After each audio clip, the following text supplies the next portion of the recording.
you're watching ERi-TV with me, Bersa Betagle. Welcome to English News Broadcast. Let us start with the major headlines for today. One patient diagnosed positive for COVID-19 and test is carried out today. Vocational trainings conducted to youth in Central and Ansaba regions. Huawei's 2021 annual report press conference held yesterday. And Russia stepping up support to domestic manufacturers due to serious Western sanctions. On the local news, we have an announcement from the Ministry of Health. One patient has been diagnosed positive for COVID-19 and test is carried out today at testing station in the Central region. Accordingly, the total number of confirmed cases in the country to date has risen to 9,727. The total number of recovered patients stands at 9,620, while the number of deaths stands at 103.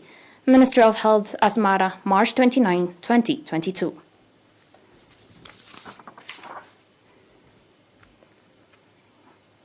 The PFDJ Cultural Affairs organized 5 months training on drama and film to 130 youths, including 70 females.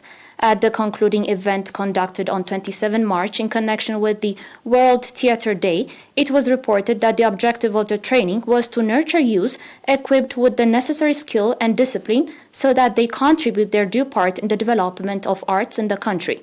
Representative of the trainees on his part, commending for the opportunity they were provided, expressed readiness to play due part in the development of art. Ambassador Zemede Tagle, Commissioner of Culture and Sports, handed over certificates of merit to the trainees. Similarly, the National Union of Eritrean Women branch in the Ansaba region organized training on handicraft and computer technology to use in the region. Accordingly, 10 females were provided training on handicraft and 13 females, including 4 men, in computer technology. Speaking at the conclusion event of the training conducted on 25 March, Ms. Amna Hassan, head of the National Union of Eritrean Women in the region, called on the trainees to apply the training they received in the improvement of their lives through creating income-generating schemes. Elections of area administrators and managing directors as well as village coordinators has been conducted in Foro and Karura subzones, Northern Red Sea region. At the election conducted in the 14 administrative areas of Foro subzone from 9 February to 21 March, 14 area administrators and managing directors as well as 71 village coordinators, including 4 females, have been elected. The head of projects and villages coordinator in the subzone, Mr. Gabrahiwat Gabras-Gabihir, said that the awareness-raising activities conducted prior to the election have significantly contributed in the successful implementation of the process. Commending the outgoing area administrators and managing directors for contribution they made during their terms, Mr. Usman Arafa, administrator of the subzone, called on the newly elected to provide efficiently and timely administrative services to the people that elected them. Similarly, election of area administrators, managing directors, as well as village coordinators has been conducted in the 11 administrative areas of Karura subzone. According to Mr. Asafau Ande Mikael, managing director in the subzone, 22 area administrators and managing directors, as well as 30 village coordinators, including 6 females, have been elected.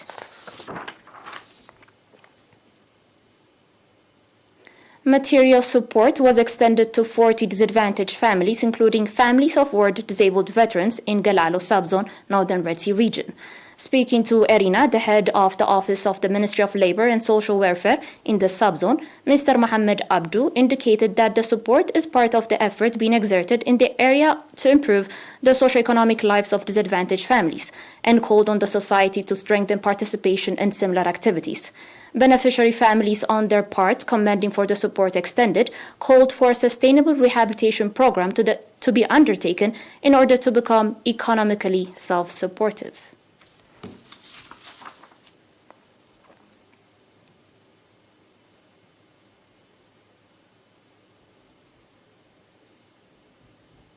Dear viewers, that was domestic news. Do stay for the international one after the short break.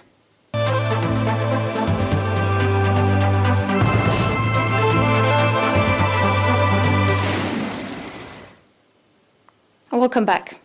China's telecommunication giant Huawei maintained solid operations throughout 2021, achieving 113.7 billion yuan, or about $17.8 billion in net profits, and 636.8 billion yuan in revenue, the company said yesterday at its 2021 annual report press conference held in Shenzhen, South China's Guangdong province.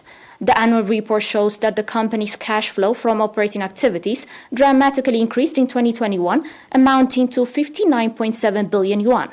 The company made a record research and development expenditure of 142.7 billion yuan in 2021, representing 22.4% of its total revenue, and bringing its total research and development expenditure over the past 10 years to over 845 billion yuan. According to Huawei's chief financial officer, despite a revenue decline in 2021, Huawei's ability to make a profit and generate cash flow is increasing, and the company is more capable of dealing with uncertainty.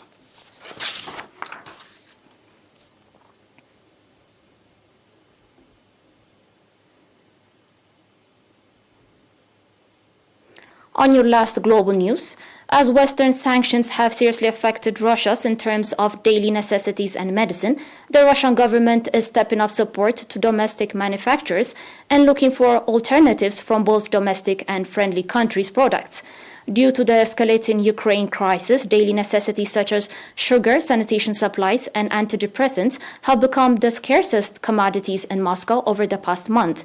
Panic buying is fueled by anxiety of customers who stocked up food, equipment, medicines, and building materials, though officials urged people not to panic. Experts suggest that currently, reasonable consumption is also applicable, calling on residents not to follow suit but to purchase according to actual needs.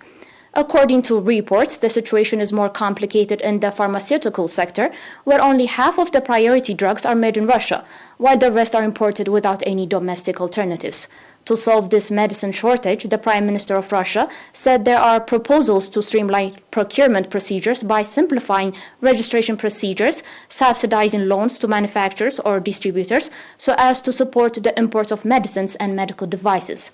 The government also plans to support Russian manufacturers through preferential loans, government subsidies, and exemptions from inspections. And for companies from friendly countries, tariff barriers would be further eased, which in theory would boost exports from those countries.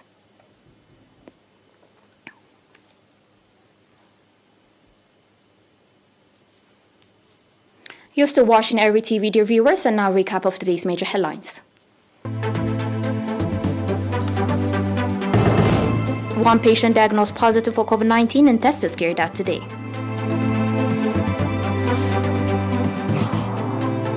Vocational trainings conducted to youth in Central and Ansava regions.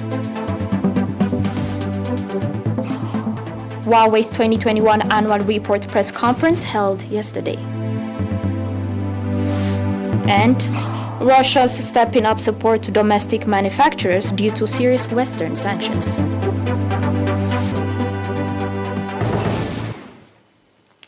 Dear viewers, that was it for today. Thanks for watching.